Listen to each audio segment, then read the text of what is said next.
Many organizations are moving towards a model of trauma-informed care. This is because standardized organizational policies and procedures can result in unintentional re-traumatization of clients with past histories of trauma. There are high rates of individuals with a history of trauma and related mental, behavioral, and physical health problems involved in the juvenile justice system, criminal justice system, child welfare systems, and primary care systems. Adopting a trauma-informed approach is becoming increasingly common in these fields. As such, a trauma-informed approach acknowledges not only that clients in these systems may have traumatic pasts, but also that staff members delivering services may also have experienced trauma or may currently be experiencing trauma.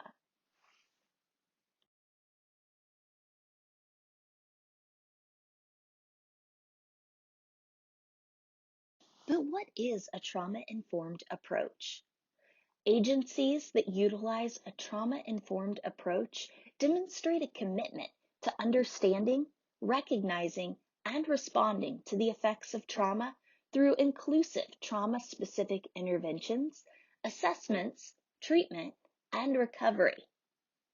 Agencies that are trauma-informed operate under the assumption that everyone in the setting, staff as well as clients, have had at least one traumatic experience, even if it's not disclosed.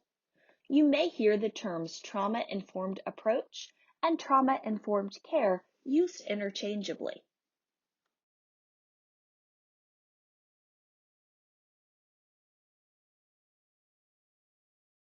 The development of the trauma-informed approach has grown from three key areas: trauma-focused work, practice-generated knowledge, and lessons from survivors.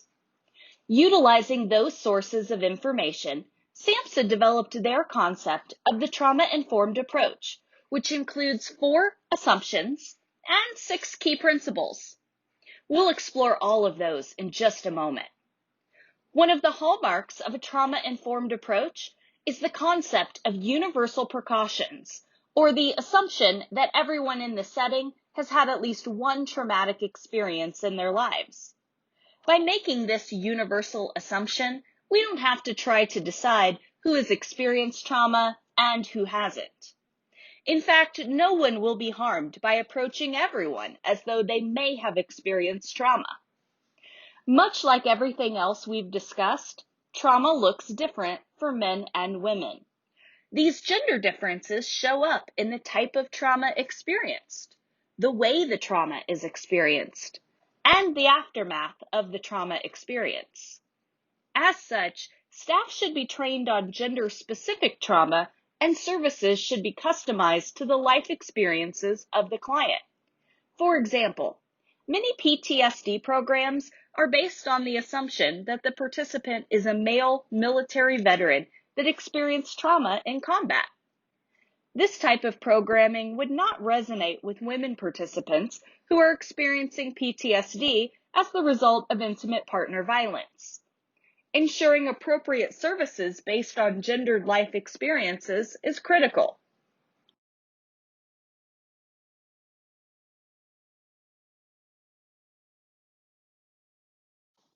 Let's begin by examining SAMHSA's 4 assumptions of trauma-informed approach.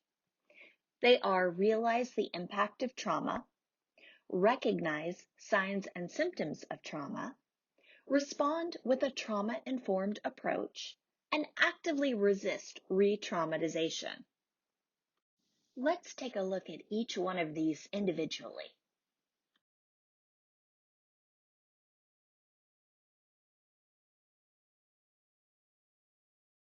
The first assumption is that we must realize the impact of trauma. This includes knowledge on the variety of traumatic experiences one can have and their wide-ranging impact on individuals. Realizing the impact of trauma can be done through educating and training staff on items such as the Adverse Childhood Experiences Study, toxic stress, and other training that's appropriate to your specific clients. Trauma has far-reaching effects. It impacts individuals, families, and communities. While trauma may result from a single incident, it has lasting effects on the body and on behaviors. Trauma can impact how clients see themselves, the world, their communities, and their futures.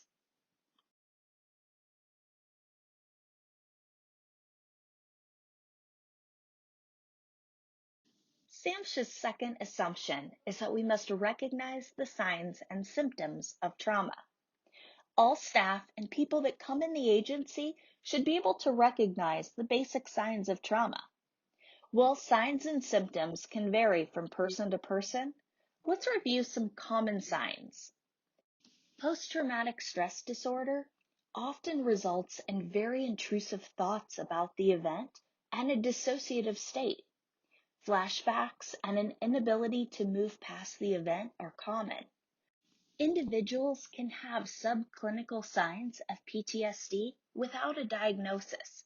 So even though a client you work with does not have a formal diagnosis, please be aware that these symptoms can exist.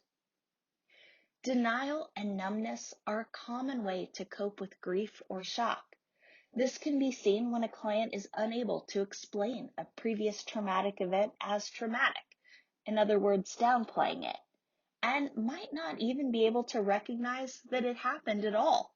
They perhaps blocked it out. Emotional dysregulation can occur when someone has a hard time regulating emotions such as anger, anxiety, or sadness. They might react in ways that seem extreme, both too big and too small for an event. The younger someone is at the time of the trauma, the higher the chance of emotional dysregulation. When trying to regulate emotions, people often take part in really high-risk behavior or self-injurious behavior. Not always, though. Sometimes they choose healthy ways to express it. Hyperarousal and hypervigilance is the biological response used to help people remain always alert in case of a dangerous situation.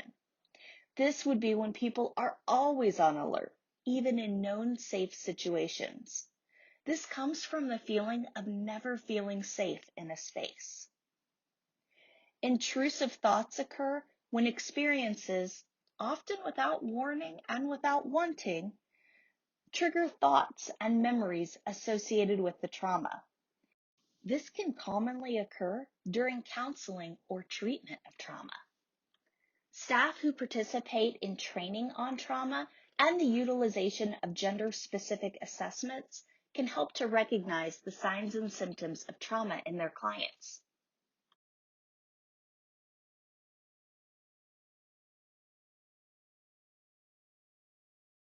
The third assumption is that we must respond with a trauma-informed approach. This requires that everyone in the organization applies practices reflective of knowledge of trauma in all areas, from the receptionist to the probation officer to the program facilitators. Everyone in the organization must incorporate language, policies, and behaviors that take into consideration the trauma experiences of the clients and staff. This response must carry through the entire organization. This means examining every policy, practice, and procedure through a trauma-informed lens.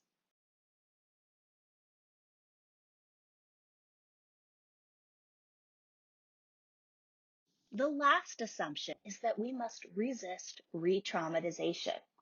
Re-traumatization is an unconscious or conscious reminder of a past trauma. It can occur through being triggered by a situation, an attitude, or a certain environment that replicates the dynamics of the original trauma. Once re-traumatized, there's a risk of a loss of trust in the program or service, a decreased willingness to engage in treatment, an increase in flashbacks, and a re-experiencing of symptoms and emotions from the previous trauma. In order to actively resist re-traumatization, Organizations and staff must be aware of and receptive of when they've created a stressful or traumatic environment for clients and work to change it. Learning about practices within your organization that can trigger painful memories, induce fear, or promote feelings of danger can help you to begin to make changes that foster a more trauma-informed atmosphere. Combined together, these 4 assumptions are often referred to as the 4 R's: realize, recognize, respond, and resist.